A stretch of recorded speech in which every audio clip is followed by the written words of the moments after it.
Welcome to the Deep Dive. Today, we're tackling something really fundamental to how we measure the world: sensors.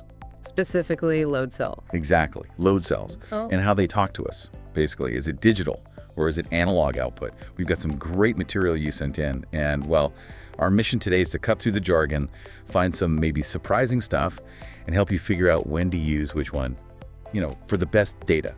Reliable, efficient, accurate. It's interesting, isn't it? People see these terms, digital, analog, but maybe don't always grasp the full picture of choosing one over the other. Understanding the core differences, it's not just for engineers, really. It's about optimizing any system that needs precise measurement, factory floor, science lab, wherever. So yeah, this deep dive should give you that clarity, help you make informed choices, get the most from your instruments. Okay, let's unpack that. Analog. For decades, it was the standard, right? The absolute go-to for load cell, other instruments too, the workhorse. Everyone used it. So what made it king for so long? What are its sort of core traits, especially before microprocessors were everywhere? Well, what really defined analog's dominance, and it's easy to forget this now, is its inherent simplicity. That simplicity gave it some surprising edges, especially speed and directness. Think of it less as just old tech and more like a raw conversation. Sensor straight to system. At its heart, it's a continuous electrical signal. Voltage, maybe current, directly mirroring the force or weight, like a light dimmer, It changes smoothly, continuously, not in steps, just reflects the exact physical input. So that continuous flow is the key thing. Does that make it faster sometimes? Because there's no, conversion step. Exactly. No discrete data points needing sampling, converting, at least not at that basic signal level. So yes, inherently very fast in many cases. No A to D conversion latency right there. And that direct continuous nature. It means it plays really well with most existing DAQs, data acquisition systems, and PLCs, programmable logic controllers. A lot of that equipment was designed for decades with analog input. So if your system already has those channels, you just plug it in. Right. Selecting an analog load cell becomes often just effortless and cost-effective. You don't need new hardware to translate things. It's ready to go. It's robust, well-understood technology, served engineers well for a long, long time. Okay, so it's not just inertia, not just what we've always done. The sources you shared point to specific times when analog still really shines. Unexpectedly sometimes. It's not just holding on, but it actually has real advantages in certain spots, even now. Tell us more about that. Where is it still a better pick? Why shouldn't we just write it off? Yeah, despite its age, it definitely holds its own in some niches. One key area the sources bring up is bandwidth efficiency. Using less bandwidth. Sounds a bit odd now, maybe, when we want more and more bandwidth. But think about places where transmission capacity is genuinely tight. Like remote monitoring. Exactly. A remote weather station on solar power, maybe sending data over a limited satellite link, or even just a really long cable run in a factory. The raw analog signal, being simpler, needs less overhead to send. You're sending the direct measurement, not a whole digital packet.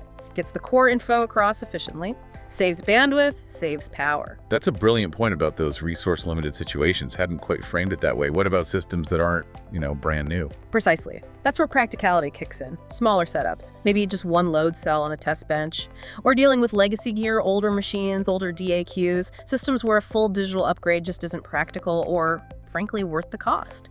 Analog makes simple economic sense there. Use what you've got. Right. Leverage the existing infrastructure. Avoids big, complex, expensive changes. If the analog system already meets your accuracy needs, why change it? It's about fitting the tool to the context, not forcing a total redesign. But we should be fair, analog isn't perfect. That continuous signal, while fast, is also more vulnerable. Electromagnetic noise, temperature changes, signal loss over long cables. Like static on a radio? Kind of like that, yeah. Okay. That static directly messes with your measurement quality. That's its Achilles heel, if you like. Okay, now this is where it gets really interesting for me. Analog's got its place, solid, dependable. But digital outputs, they've surged. They're the choice for many modern uses now.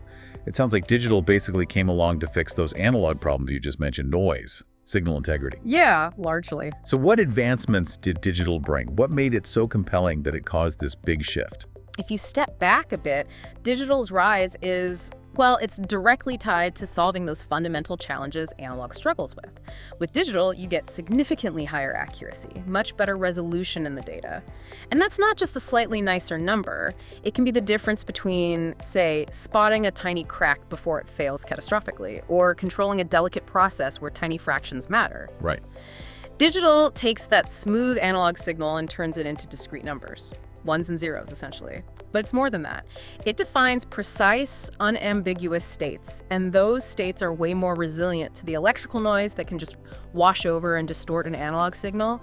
Think of trying to see a blurry analog photo versus a sharp, high-res digital one. The clarity difference is huge. So digital basically cuts through that blurriness from noise. That's a massive win for data integrity. And you mentioned error detection. Built in, how does that work? It is huge.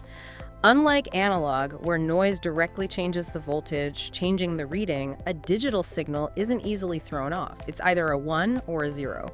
A bit of noise usually doesn't flip that state. And yes, many digital communication protocols do have error detection built right in. Checksums, things like that. The system can actually flag if the data got corrupted somehow during transmission. Wow. Yeah, it's like the post office confirming the package arrived okay, not just dropping it off and hoping.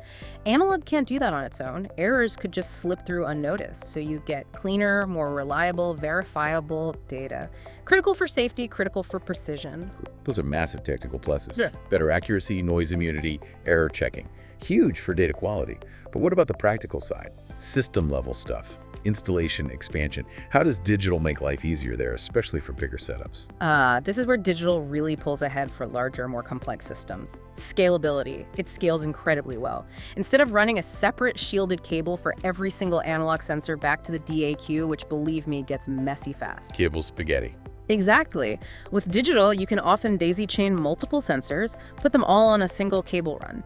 That massively simplifies the wiring. Less cable, less conduit, less labor to install it.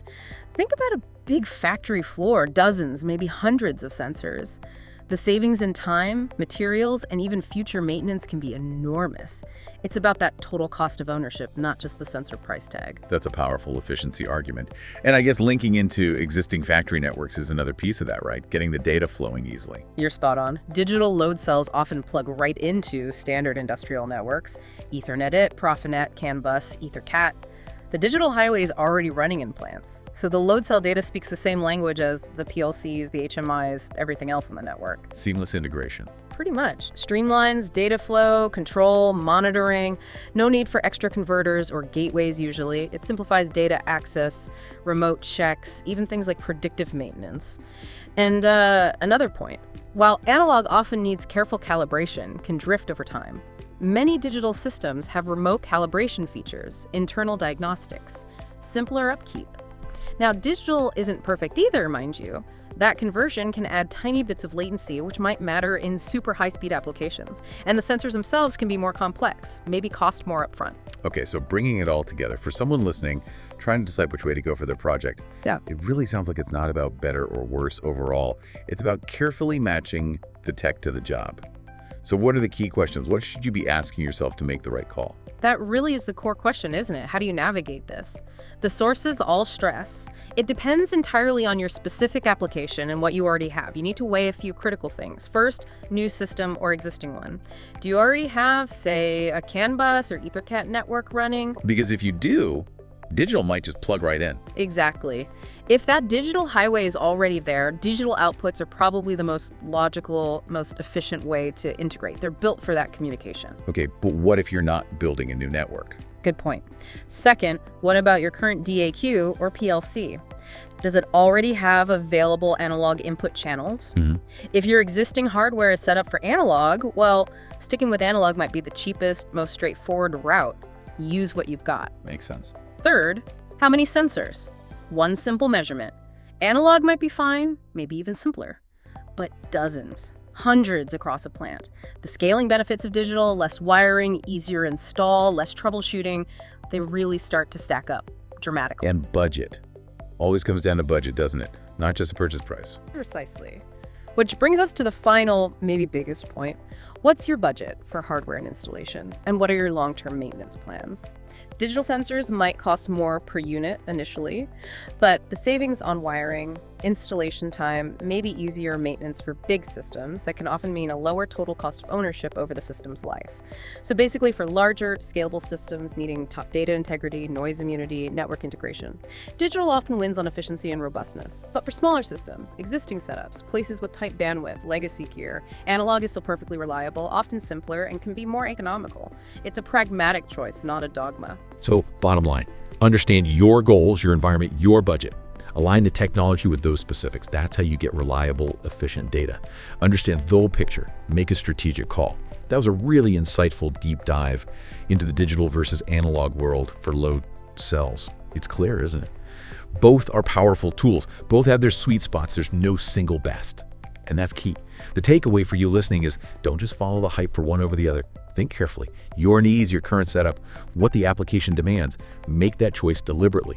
That's how you optimize your whole measurement system for accuracy, efficiency, and for the long haul. Yeah, and if we connect this to the bigger picture, this whole digital versus analog choice in load cells, it's kind of a mini version of a huge trend in tech, right? Balancing the established, reliable stuff with the promise of new, integrated, scalable solutions. Legacy versus innovation, it's a constant tension. Which leads to a question for you to think about. As data acquisition gets even smarter real-time analytics, AI at the sensor edge, predictive maintenance becoming standard, how will these fundamental choices keep evolving? And, maybe more interestingly, what new hybrid solutions might pop up? Combining analog's directness with digital's processing power, maybe right in the sensor. Could we get the best of both worlds down the line? Something to ponder.